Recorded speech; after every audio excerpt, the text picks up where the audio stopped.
Selamat siang, sahabat Max Motovlog. Yoi.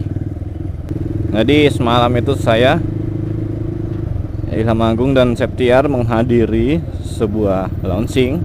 Kalau kalian ikuti Instagram saya. Jadi kemarin itu acara launchingnya Kawasaki W175 di. Daripada saya cerita panjang lebar bagaimana berlangsungnya acara, mending kalian saksikan saja dulu ini videonya.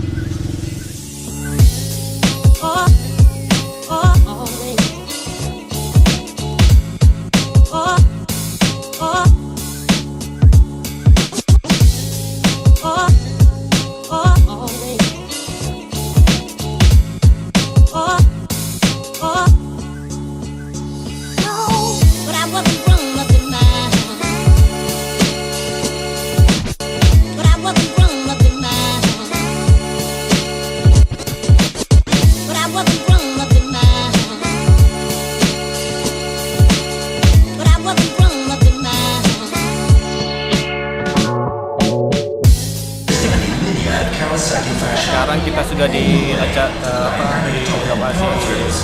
acaranya Kawasaki. Sudah rame ternyata.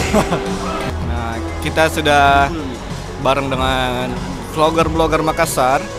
Om, halo. Repot gitu. Iya. Nanti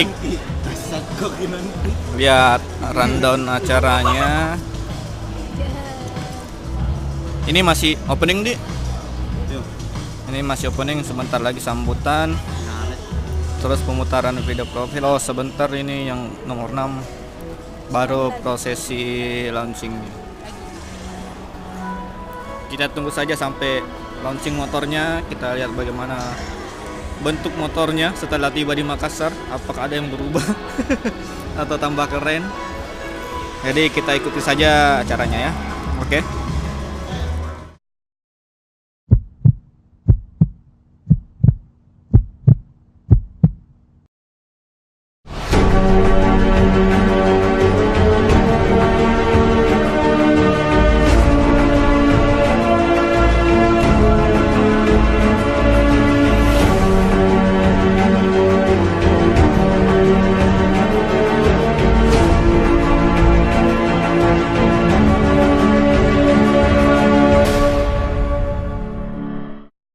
Ternyata ada alasan tertentu kenapa Kawasaki memberikan motor yang seperti ini.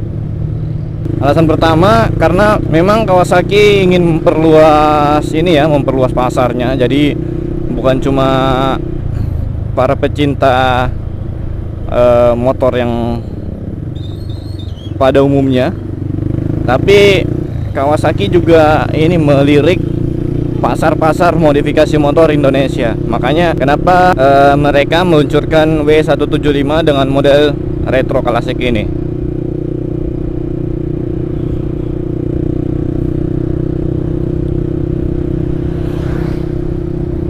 Kalau kita lihat sejenak desainnya, motor ini memang sangat klasik. Tidak menggunakan panel full digital seperti saudara-saudaranya di Kawasaki, tapi justru menggunakan speedometer yang semuanya analog, terus simple, sederhana. Semua keluar dari kata-kata itu.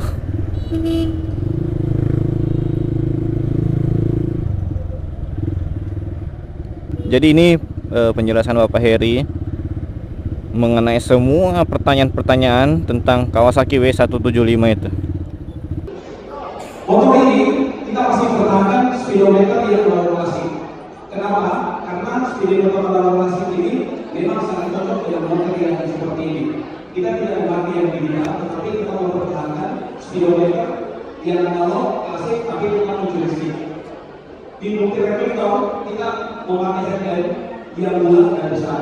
Ini adalah salah satu ciri dari motor klasik yang saat ini. Nah, fullstick yang lembut dan tebal ini menandakan salah satu ciri dari motor klasik. Jadi tempat duduk yang tidak seperti biasa motor lain, ini biasanya ada sekat-sekat seperti bahan potongan, tetapi itu menggunakan atau lebih membuat pengendara nyaman ketika mengendarai lebih jauh. karena dia empuk dan tebal serta renegotiasi kita jauh lebih bagus. Soket ini juga biasanya salah satu bahan yang dibuat untuk modifikasi. Tapi ada satu pertanyaan pasti yang menggelitik soal motor ini, yaitu kenapa sih karbu, kenapa bukan ini?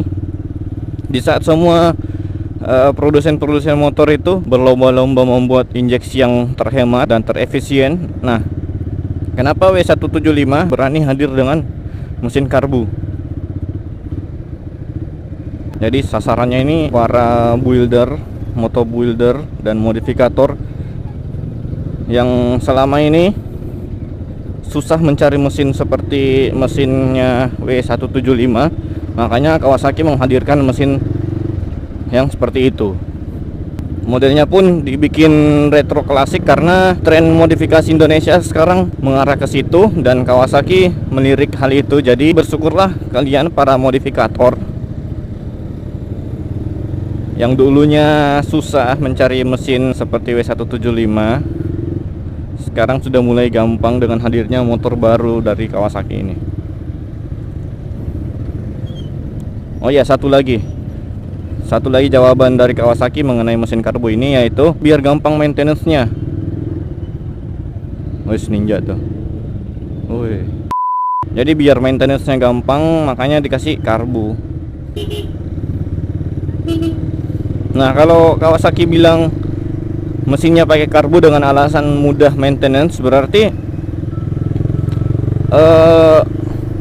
anggapan-anggapan masyarakat yang menganggap bahwa part dari Kawasaki itu agak mahal harus ditepis. Sekarang harus ditepis oleh Kawasaki dengan motor terbarunya ini, karena otomatis kedepannya lagi orang-orang akan lebih mencari lagi part-part yang mereka butuhkan atau sebagai part pengganti kalau mesinnya amit-amit rusak.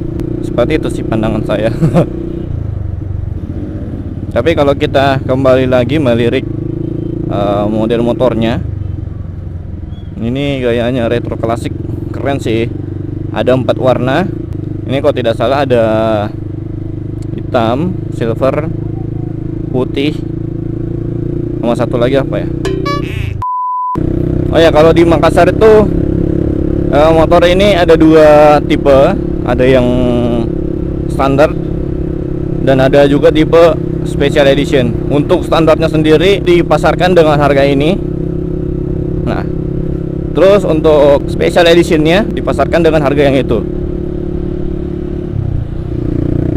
Nah, bagaimana pendapat kalian? Menurut kalian harga yang ditawarkan dengan penembangan motor yang seperti itu, apakah berbanding lurus atau ya saya tidak tahu lah, pendapatnya orang kan masing-masing beda ya. Daripada pusing-pusing mengenai harga dan harga dan bentuk motornya, mending kalian langsung lihat ke dealer Kawasaki terdekat. Kalau di Makassar bisa langsung ke PT Diana, itu ada di Jalan APP Tarani, dekat apa ya, APP Tarani, depannya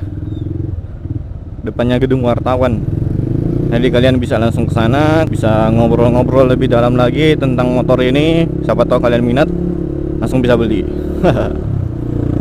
Oke, jadi itu saja dari saya. Videonya cukup sampai di sini dulu. Oh iya, saya mau mengucapkan banyak terima kasih dulu kepada Kawasaki sudah mengundang kami ke acara launchingnya Kawasaki W175. Ini launching yang paling berkesan ke saya rasa. Oke, cukup sekian dulu. Akhir kata Max Motovlog pamit, tetap setia di jalan dan sampai jumpa di video-video berikutnya.